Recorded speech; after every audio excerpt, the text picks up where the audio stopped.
October the 8th, 2022. Well, do a little midterm election update here. So it's the breaking news of this week, of course, has been the whole kerfuffle in Georgia about the about one of Herschel Walker's former girlfriends, who apparently, who she alleges had paid for an abortion or something, and now she's also claiming he tried to pressure into getting another one, but in fact, in that case, she had the child, who's apparently now 10. And there's another case, a girlfriend, I guess, earlier one has a son that's in his 20s, and he's spoken out against him and accused him of being a liar and a hypocrite. And this is all very bad in the middle of a campaign where we were closing very close to, I mean, we're like a point apart in the real clear average right before this thing hit. So I don't know what that says about the future there. I mean, for the moment, there was two polls that were conducted in the immediate aftermath of these reports, and one of them had him dropping down 12 points, and the other one had him only down 4, which is not too far out of the spectrum of some of the previous polls. So it's probably unclear what's going to happen, but I tend to think that's probably going to be a loser, but we'll see. Hey, everybody there, turn out and vote, we'll see what can happen. Let's face it, it's really a choice between the Republicans running the Senate and the Democrats. The individual actors that are playing these roles are not as significant as who actually controls the body. One point I keep trying to always press in these videos, but at any rate. But yeah, I think it was an unfortunate choice to bring him into it. The whole thing, I think, reflects this ongoing conflict between former President Trump and Senate Majority Leader McConnell, which was probably set off because McConnell spoke out against Trump after the January the 6th thing, which he probably was a mistake. And now Trump, well, they're fighting each other, and that's to our detriment that they're fighting each other. And of course, that was why they brought in. He had this plan of getting revenge on Kemp for not backing all of his election challenge stuff, which probably wouldn't have worked anyhow when you consider the ultimate fact that the federal courts would have probably blocked any attempt for the state legislature to have changed the outcome in any artificial way based on allegations which may well be true, but probably couldn't be adequately proven in the time available. And so, and then of course so he got Purdue to run against Kemp, which failed miserably. Instead, of course, Purdue should have run against Warnock, and we wouldn't even have Walker in this mess, and we'd probably be in a pretty good shape to actually win the race. But, oh well, such as it is in politics. But we'll see what happens. The only good news is they have runoffs, and there's a Libertarian candidate, which is generally bad news. But in this case, maybe all the people that are disgusted about the situation will vote for the Libertarian and kick it into a runoff, and we'll see how that plays out. Hopefully, some of the election reforms in Georgia will prevent the mules from pulling off what they did last time. If you like these videos, please give me a like. It helps a lot of the algorithm. You can subscribe if you haven't already, and of course, click the bell for notifications if you have subscribed. On other issues, I guess on the generic ballot, which is one of the key things we follow, it looks like we're doing pretty good on it overall. We're up 0.7%, which is better than it was about a month or so ago. That doesn't sound like that good, but we would expect to win the election, win the House, even if we were dead even, I think. And actually, I believe, well, the latest Rasmussen poll has us up 4. The Trafalgar is up 5. There's other polls up like 3 and tied and up 1. So, and then you have these other some other polls. The registered voter polls are always favorable to Democrats here, and I think most of them are. And then there's one new one I never heard of before. It has the Democrats up 4, but I tend to think that's probably not that reliable. I've never heard of this poll before, so I'm kind of like, I don't even know why they put it in the average, frankly.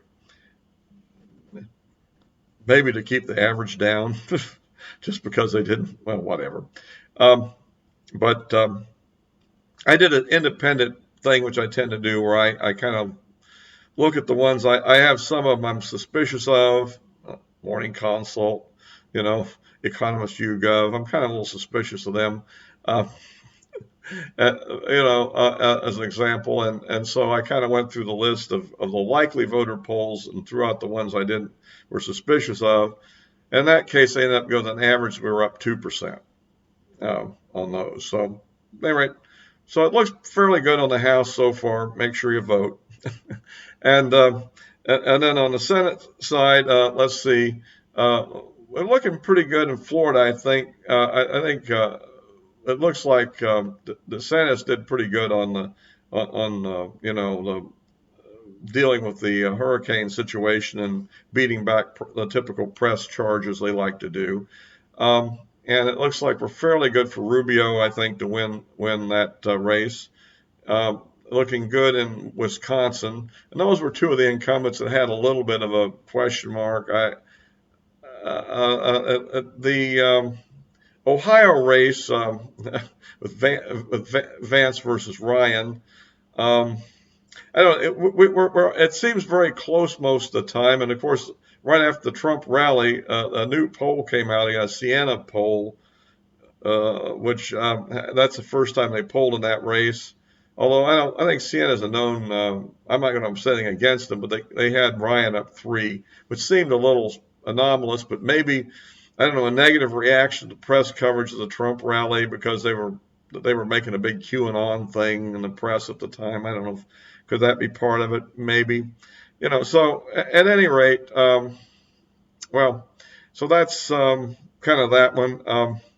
But I still tend to think Vance will win that one just because the governor's race is really, um, very favorable to Republicans. It's a Republican state. And I think that, I mean, the Vance has a lot of Democrat baggage. I mean, he votes with Pelosi almost 100%. So I would tend to think that we'll do okay on that one. Um,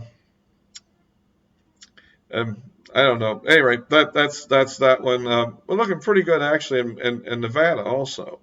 Um, it's New Hampshire. I saw some news that Republicans were pulling money out of New Hampshire, but I think that's a mistake because I mean it looks like the Republicans are only behind a few percent in the latest Trafalgar poll, and my general thought is, how much money does it take to run some campaign ads in New Hampshire? It's a small state. I mean, if you're running a race in a large state like, say, in Ohio, or even even a fairly large state like Georgia, there you need a lot of money to cover the state. But at New Hampshire, well, you have a one TV station or two. I mean, I'm just being. It seems to me like we shouldn't pull out of the race. So that's what I'm getting at there.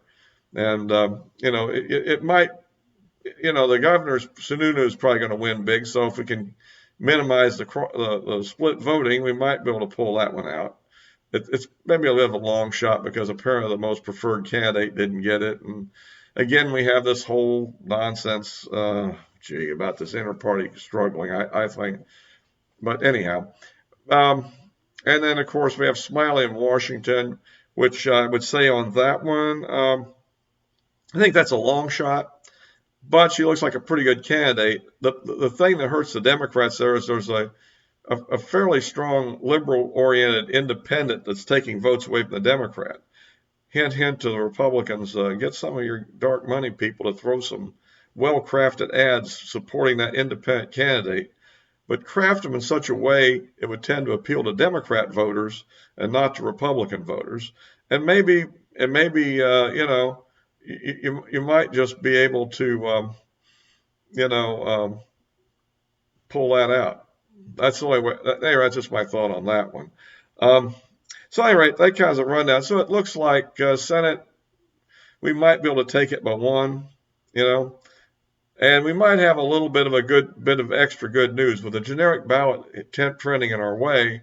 It might indicate that some of the undecideds will flip in our direction at the end. We can only hope, but I'm not trying to be. I guess what I'm trying to give you here is what I would call a conservative or cautious estimate rather than a raw estimate, because that's kind of the way I do things. I'm looking, so I think we can still come out pretty good here. On other things, other news thing hit the news, I guess, since I've been covering the foreign situation in Ukraine and all. Um, you know, I well, President Biden went out and said that we're as close to a nuclear holocaust as we've Armageddon, I think it was his word, as we've been since the Cuban Missile Crisis in '62. Which, regrettably, that probably is true. Now, how close we are is another issue. Or I think then it was well more tense because, in one sense, the situation was a lot more unstable back in those days than it is now. Um, I mean, in terms of what's called strategic stability of the technical issues, the way the forces are structured. I mean, back then you had a lot of liquid-fueled ICBMs. Bomber forces were a big part of the strategic forces in those days, and that was a bit more unstable than what we might have today. Um, the real so, but at any rate, I think it's interesting that he is concerned about the situation with what Putin is saying, and the risk that his own strategy is actually running us all into. So I don't know. I would hope that maybe would encourage him to open a back channel communication with Moscow and try to see if we can get off of these non-negotiation stances and get back to maybe looking at some way to settle this thing rather than having it drag on for who knows how much longer and potentially escalate at some point. On the other side, on the battlefield right now, it's clear, I think, that Ukraine, for the moment, does have the initiative overall, and Russia is, retreating. It's unclear to me, though, whether their retreat or they're as bad a shape as the Western media tries to make it. I tend to think this is a lot of propaganda war going on here, as much as real war in many ways. There's a lot of real war, a lot of people getting killed, but I'm saying the propaganda in this thing is really large. I mean, in any conflict we've been associated with in my lifetime, I've never seen the propaganda this intense. I mean, there was a lot more doubting about the Gulf War, or Afghanistan, or certainly if we go back to Vietnam. But I mean, there's a lot more of doubting in those days than there is on this one, and I think this one's one we ought to be a little bit more cautious of. Because after all, we're fighting on Russia's doorstep. I mean, with our surrogate ally there, and the continual. Now you have this. Well, at any rate, the rhetoric's been ramped up too much. It's time to start talking sense, hopefully. So, at any rate, that's that. Okay, I'll be posting this on Rumble as well as here on YouTube and whichever. And of course, you can follow me on my social media accounts, which the addresses of which are listed in the description below. And we'll be wrapping this up for now. Until next time.